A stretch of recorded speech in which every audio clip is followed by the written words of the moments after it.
dans ce contexte politique?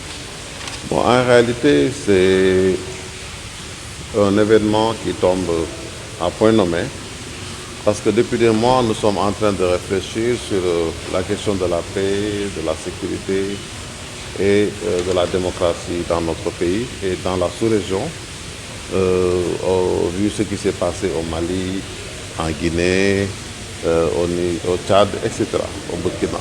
Et donc, on s'est dit qu'il y a nécessité de réfléchir sur la démocratie, la paix et la sécurité. Donc, comme on l'a dit tout à l'heure, la démocratie ne peut pas fonctionner sans la paix. Et donc, comment organiser cette paix? On parle souvent de dialogue. Comment organiser cette paix pour qu'il y ait la sécurité des personnes et des biens? Parce que le droit ici est en question. En sous-titre, nous avons dit qu'il y a nécessité d'un compromis autour de l'État et d'un compromis autour du droit. Parce que l'objectif, c'est justement d'instaurer ce qu'on peut appeler l'état de droit, c'est-à-dire la soumission non seulement des individus au droit, mais aussi la soumission de l'État au droit. Et c'est à cette condition qu'on va parler d'état de droit. Donc l'objectif, si vous voulez, c'est de repenser l'État, repenser la démocratie, de façon à ce que l'on puisse atteindre l'objectif de l'état de droit. Et vous pensez toujours que le Sénégal peut reprendre sa place avec cette démocratie que certains disent qu'elle est écornée? Bon, la démocratie sénégalaise, elle tient. La démocratie sénégalaise, elle tient sur des poteaux. Seulement, il y a ce qu'on peut appeler les frontières mouvantes de la démocratie sénégalaise parce que ça bouge. Parfois, on a l'impression qu'on va vers une dictature. Non, ce n'est pas une dictature. Il y a parfois l'autoritarisme qui est favorisé pour ramener les individus, les citoyens, vers le respect de la loi et le respect de l'autorité, qui dans la démocratie occupe aussi une place suprême. Oui, professeur, vous l'avez dit, c'est venu au bon moment, n'est-ce pas, ce colloque. Alors, le Sénégal a été toujours considéré comme un pays, disons, un pays, la havre de la paix en Afrique. Aujourd'hui, qu'est-ce qu'on peut attendre au sortir de ce colloque? Vraiment, qu'est-ce qu'on peut attendre? Bon, il y a ce qu'on appelle l'exception sénégalaise, c'est vrai dans la sous-région, parce que la démocratie sénégalaise, elle est historiquement ancrée. Elle ne date pas seulement même de la colonisation. Je rappelle que déjà en 1789, les Sénégalais, les habitants de Saint-Louis ont participé à la déclaration des droits de l'homme. On considère que les Sénégalais sont parfois indisciplinés parce qu'il y a des insurrections. Mais cette démocratie est justement une démocratie insurrectionnelle. C'est-à-dire que chaque fois que l'autorité commet des abus, c'est le peuple lui-même qui ramène l'autorité à la raison. Parce que dans une démocratie, il faut l'équilibre. C'est-à-dire que l'opposition comme le pouvoir doivent respecter cette ligne infranchissable. Donc chacun doit connaître ses propres limites. Le pouvoir ne doit pas commettre d'abus, ni l'opposition non plus. Et donc, le droit, c'est ce qui réunit en fait les citoyens. Parce qu'en dehors du droit, c'est la violence. Justement, le droit a été créé pour suppléer, remplacer la violence dans la société de façon à ne pas menacer la cohésion sociale. Donc, il faut savoir que la sécurité juridique est aussi au cœur de nos préoccupations. C'est-à-dire d'abord la sécurité constitutionnelle, parce que de plus en plus, nous voyons ce que j'ai appelé tout à l'heure, la déconstitutionnalisation des régimes politiques. De plus en plus, soit on dissout la Constitution, soit on la viole. Et donc, qu'est-ce qui amène cela? C'est l'absence de démocratie. Mais cette démocratie n'est pas seulement le vote, l'élection. La démocratie ne se résume pas au vote. La démocratie, c'est aussi la bonne gouvernance et l'alternance. Donc, la façon de venir au pouvoir est aussi importante que la façon de partir. Parce qu'on peut venir en démocrate et partir en dictateur. Donc, c'est au vu de ces trois étapes, la façon de venir, la façon de gérer les deniers, la corruption, la justice, tout ça. Cette question de gouvernance est aussi importante que la question de l'alternance, la nécessité de l'alternance que le Sénégal aujourd'hui est en train de vivre. Monsieur le Président, aujourd'hui, la justice sénégalaise est remise en cause par plusieurs de ses... La justice. La justice sénégalaise est remise en cause par plusieurs de ses citoyens. Et jusqu'où, à nos jours, le greffier Maître Bendemoukoué a été arrêté. Quelle année votre position? Bon, la justice, je rappelle toujours que la justice, c'est la colonne vertébrale de la démocratie.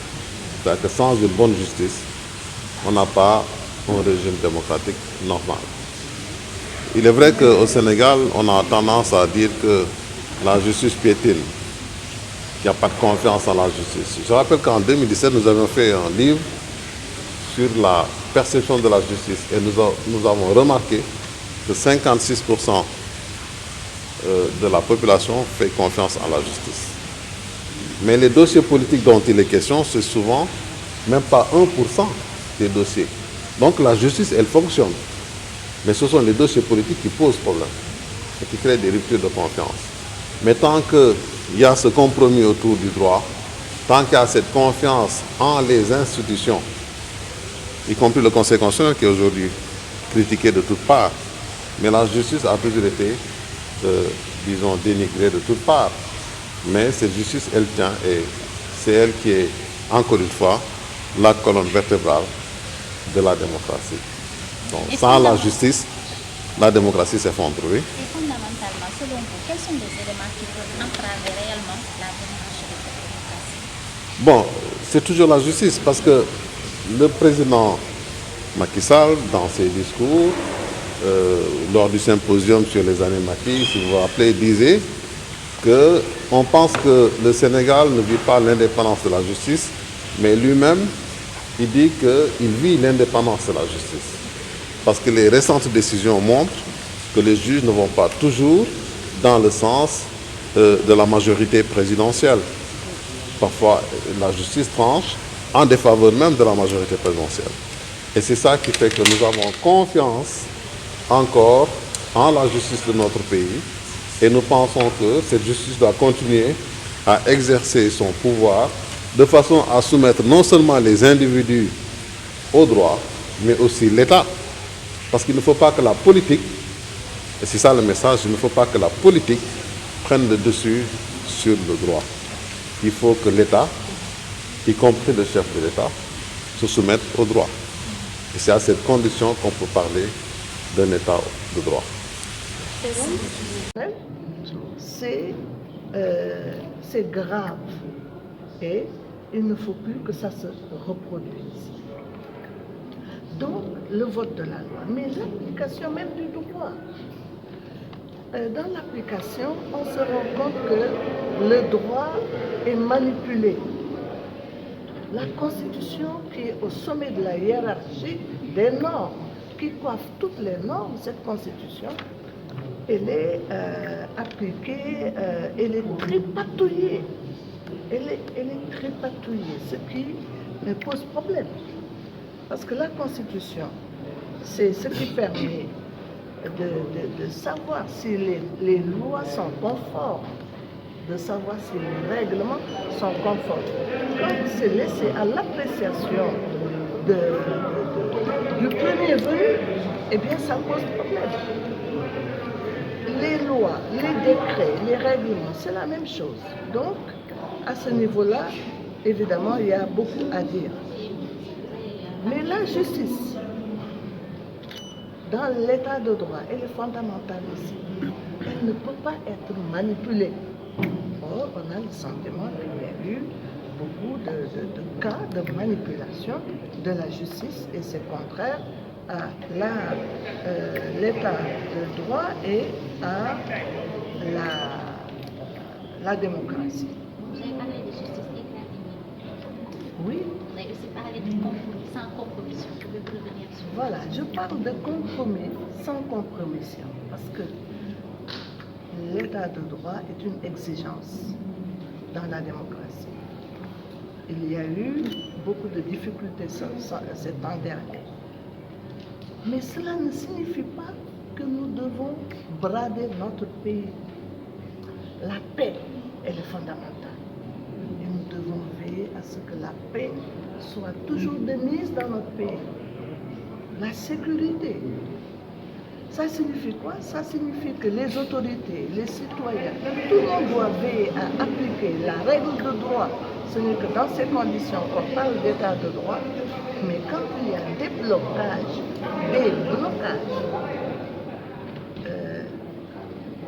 il faut rechercher les mécanismes qui peuvent permettre de débloquer la situation.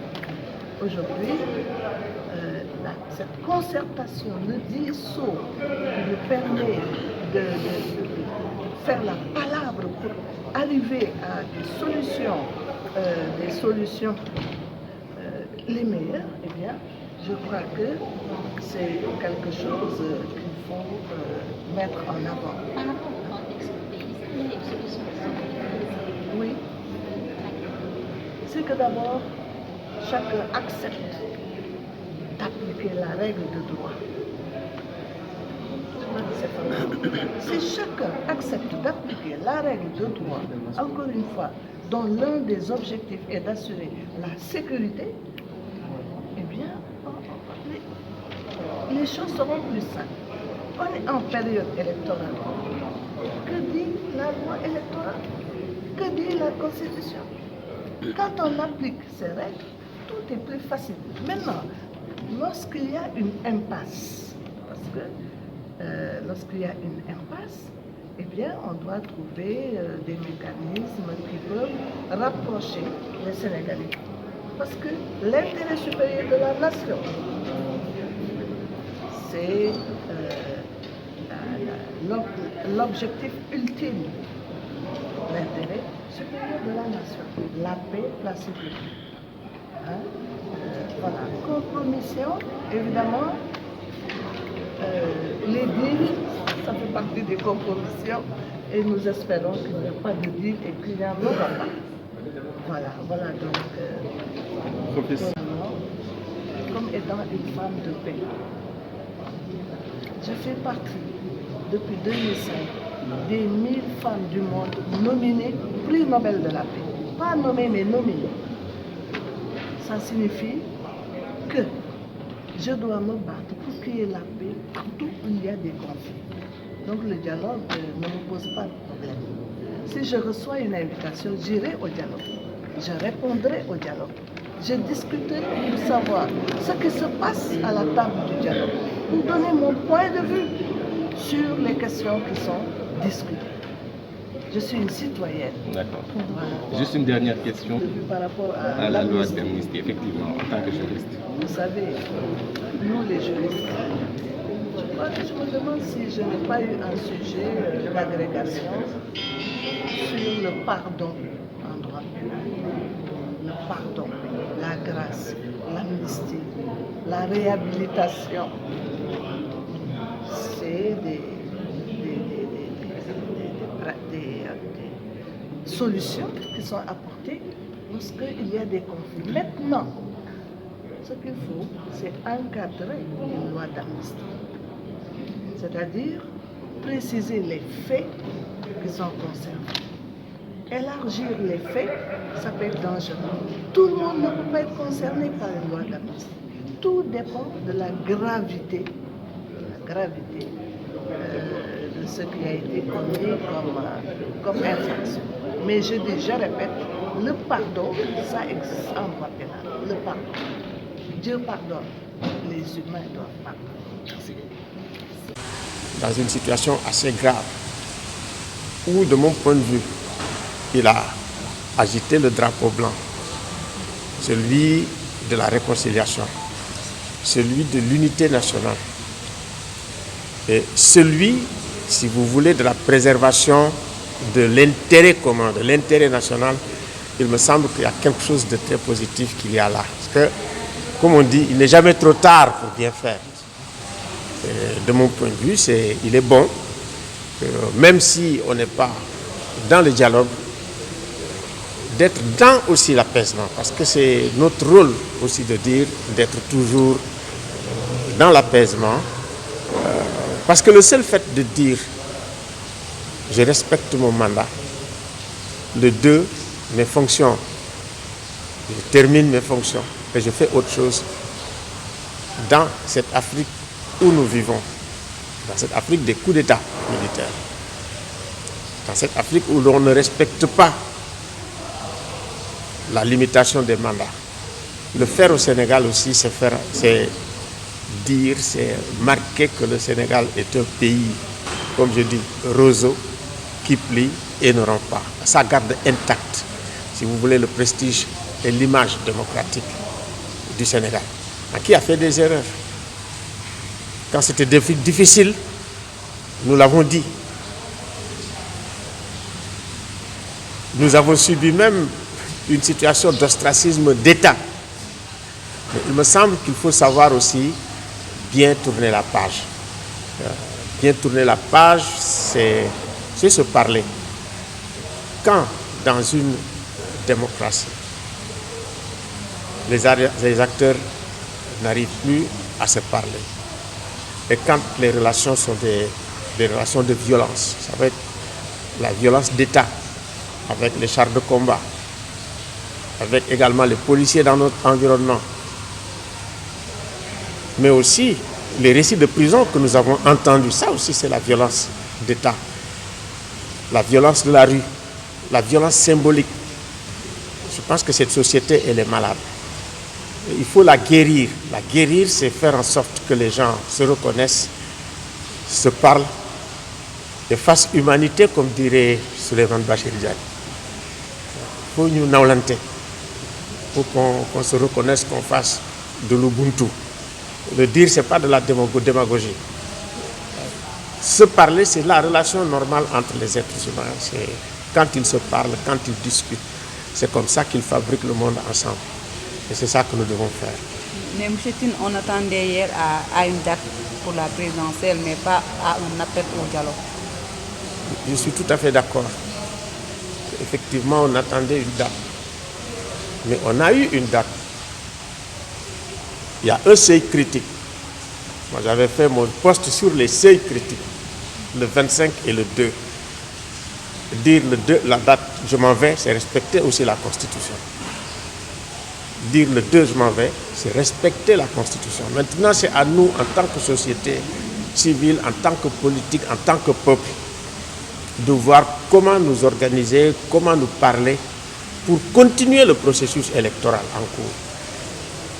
Et de ce point de vue, moi, ma position, c'est qu'aujourd'hui, il faut que les candidats et ceux qui organisent les élections, ceux qui sont dans la régulation électorale, le ministère qui organise matériellement, qu'ils se parlent et qu'on trouve une date et qu'on tourne la page.